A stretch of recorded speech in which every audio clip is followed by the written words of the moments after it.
বিসমিল্লাহির রহমানির রহিম। আজকে আমরা সূরাতুল ইনফিতার প্র্যাকটিস করব। সূরাটির মধ্যে আয়াত সংখ্যা 19টি আছে। আউযু বিল্লাহি মিনাশ শাইতানির রাজীম। বিসমিল্লাহির রহমানির রহিম। إذا السماء انفطرت وإذا الكواكب انتثرت وإذا البحار فجرت وإذا القبور بعثرت علمت نفس ما قدمت وأخرت। এখানে একটি কায়দা, আলিমাত নাফসুম মা।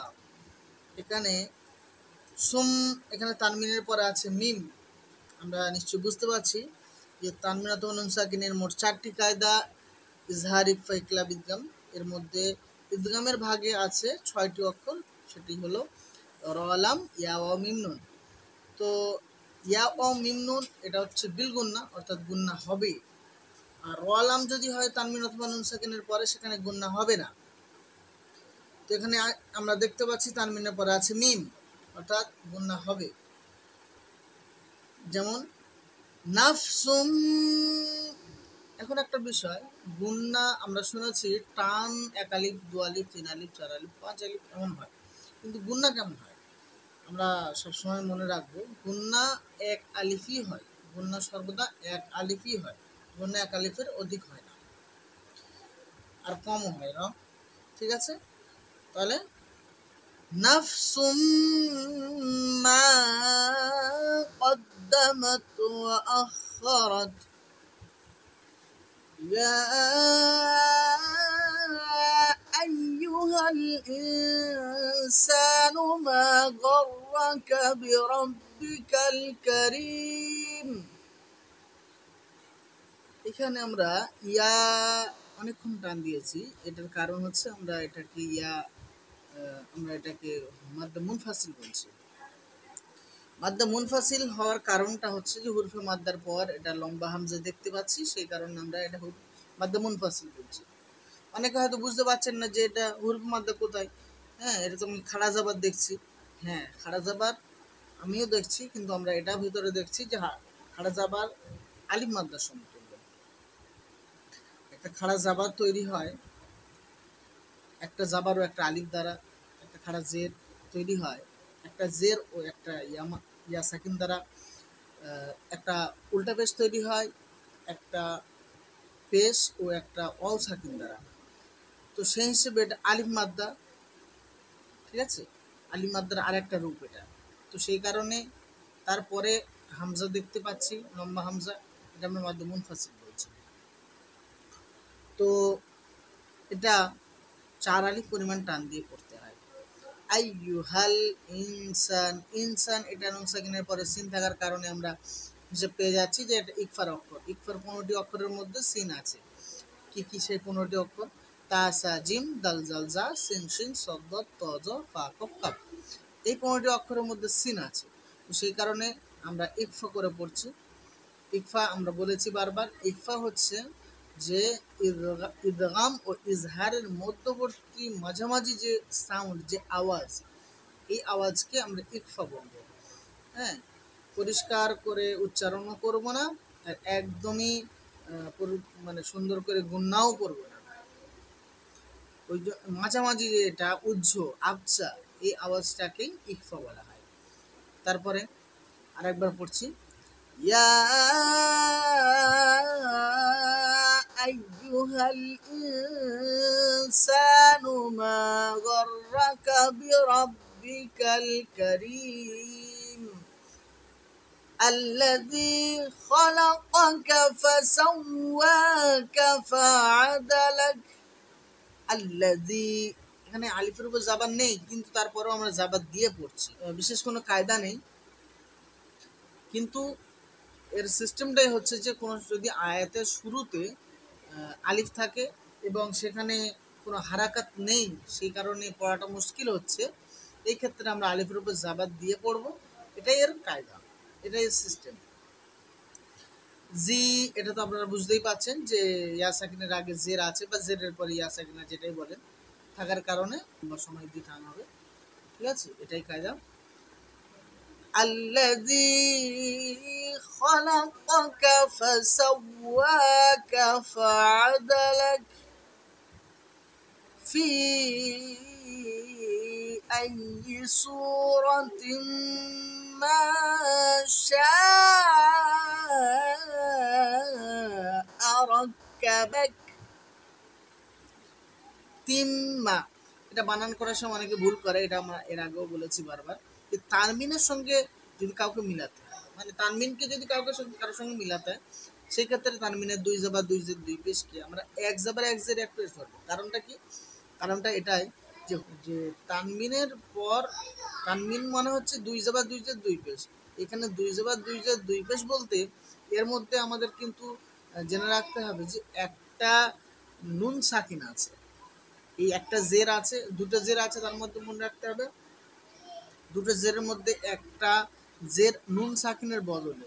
এটা আমি কখনো ইনশাআল্লাহ আমি খাতা কলমে প্র্যাকটিক্যাল করে দেখিয়ে দেবো যে কিভাবে আমরা এটা বুঝবো, বোর্ডেতে আমি দেখাবো কখনো, এটা তাহলে পরিষ্কার বুঝতে পারবেন যে তানমিন আসলে ছিল কীরকম, পরে হলো কীরকম, এখন আমরা মিলাতে গেলে কেমন হয়। আমি বলছি, ধরে নেন তানমিনের মধ্যে নুন সাকিন আছে, এই নুন সাকিনটা আপনি মনে করুন ভেঙে দিলেন, তা দুজের তিন, তো আপনি মনে করুন তা নুন জের তিন, হ্যাঁ, এই তা নুন জের তিন এরপরে আপনি মিমকে এরকম রাখুন, তাহলে কি হবে বলুন তো? তা নুন আর মিম পাশাপাশি থাকছে, নুনের সাকিন এবং মিমের তাসদিদ। এক্ষেত্রে আপনি নুনকে নিশ্চয়ই ধরবেন না, কারণ আপনি এটা নিশ্চয়ই জানেন যে তা নুন সাকিন বা যে কোনো সাকিন, সাকিনের পরের অক্ষর যদি তাসদিদ হয় তাহলে নিশ্চয়ই আপনি এটা জানেন যে সাকিনের মানে পরে তাসদিদ হলে সাকিনকে বাদ দিয়ে তাসদিদের সঙ্গে মিলিয়ে পড়তে হয়। তাহলে আপনি নিশ্চিত আপনি নুন সাকিনকে বাদ দিয়ে মিমের সঙ্গে মিলিয়ে পড়বেন, তাহলে কি হবে? তা মিম জের তিন, এটা নর্মাল।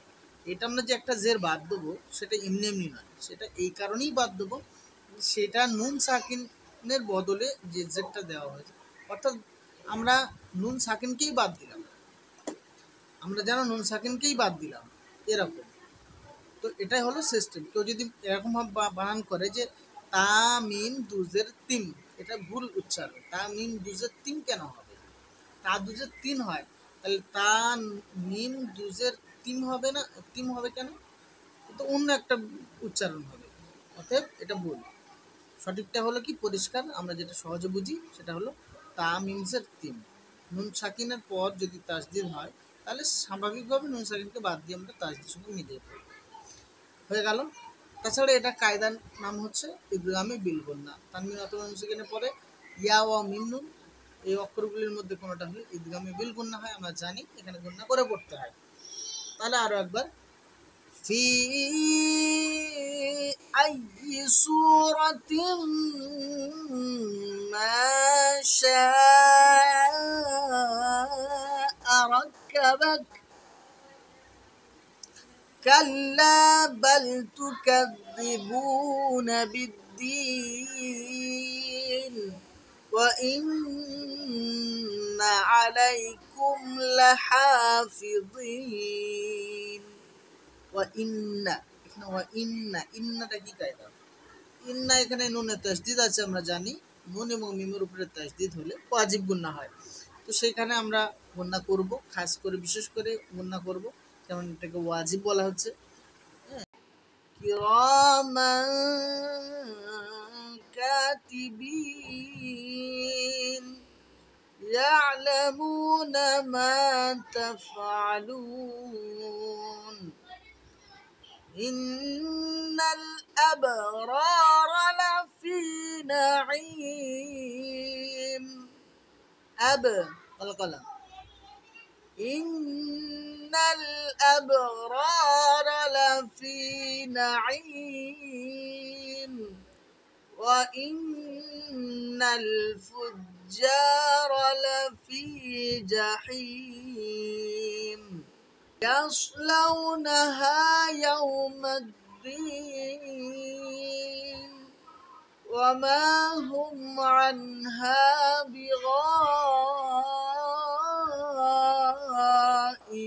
بغائبين وما هم হুম এটা কি কায়দা মিম সাকিনের মোট তিনটি কায়দা ইজহারে শাফাবি ইকফায়ে শাফাবি ও ইদগামে শাফাবি মিম সাকিনের পর যদি বা ও মিম ছাড়া অন্য অক্ষর আসে সিম্পল তাহলে সব ইজহারে শাফাবি হবে অর্থাৎ পরিষ্কার করে পড়তে হবে যেমন এখানে মিম সাকিনের পরে আইন আছে মিম সাকিনের পরে আইন থাকার কারণে আমরা বুঝতে পারছি পরিষ্কার এটা ইজহারে শাফাবি অর্থাৎ গুন্না হবে না নরমালি স্পষ্ট করে পড়তে হবে তারপর আনহা আনহা এটা নুন সাকিনের পরে আছে হা এটা নুন সাকিনের পরে হা থাকার কারণে আমরা এটা বুঝতে পারছি যে এটা নুন সাকিনের ইজহার আমিন অথবা নুন সাকিনের পর যদি হামজা হা আইন হা গইন খ এর মধ্যে কোনো অক্ষর আসে তাহলে তানমিন অথবা নুন সাকিনের হবে ইজহার এখানেও স্পষ্ট করেই পড়তে হবে আনহা এটা তো আলিম মাদে বুঝতে পারছেন বেগ এই গ এটা পরে ছোট দেখতে পাচ্ছেন গোল হামজা এর কারণে আমরা এটা বুঝতে পারলাম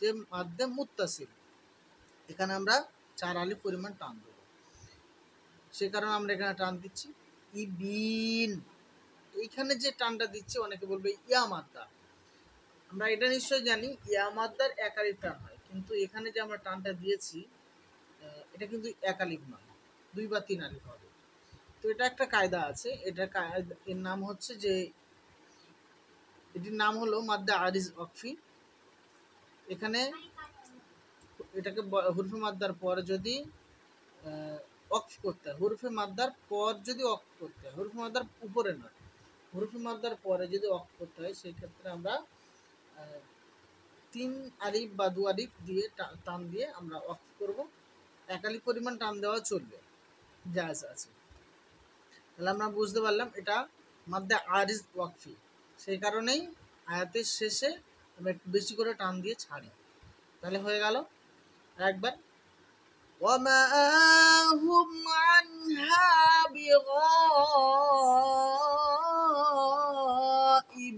بغائبين وما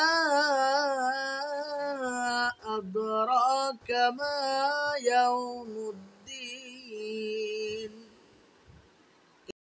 এটা মাদ্দে মুনফাসিল এটা হয়েছে মুত্তাসিল কারণ বোঝা যাচ্ছে জি আদরা এটা দাল কলকলা হবে সাকিন আছে সুম্মা মা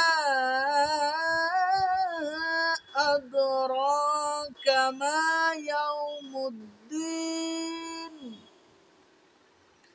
এটাও তাই মাদ্দে মুনফাসিল আদ এটা কলকলা পরিষ্কার করতে হবে আদরা বললে হবে না আদ র কলকলার নিয়ম হচ্ছে কফ তা বা জিম দাল এই 5টি অক্ষর কলকলার অক্ষর এগুলির উপরে যদি সুকুন হয় বা জজম যেটা একই জিনিস যেটাই বলেন জজম হয় তাহলে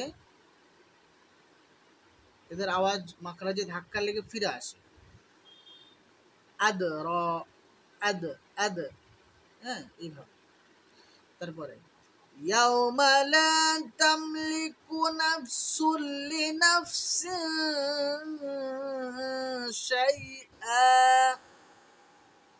নাফসুল এখানে তানমিনের পরে আছে লাম আমরা জানি তার মিলানো হবে কিন্তু গুণনা হবে না ইয়াউমা লা তামলিকু নাফসুন লিনাফসিন শাইআ আমরা ওয়াকফের নিয়ম অনেকে জানি অনেকে জানি না যে সব জায়গাতেই ওয়াকফ করলে সাকিন হয়ে যায় যেমন জের আছে জাবার আছে তানমিন দুই জের আছে যে ধরনের হারকাত থাক সাকিন হয়ে যায় অনলি দুই জাবার এবং খাড়া জাবার ছাড়া দুই জাবার এবং খাড়া জাবারের ক্ষেত্রে খাড়া জাবার যেমন আছে তেমন এক আলিফ টান দিয়ে ওকে দাঁড়াতে হবে এবং দুই জাবারের ক্ষেত্রে এক আলিফ টান দিয়ে দাঁড়াতে হবে এই দুটো জায়গা ছাড়া বাকি সব জায়গাতেই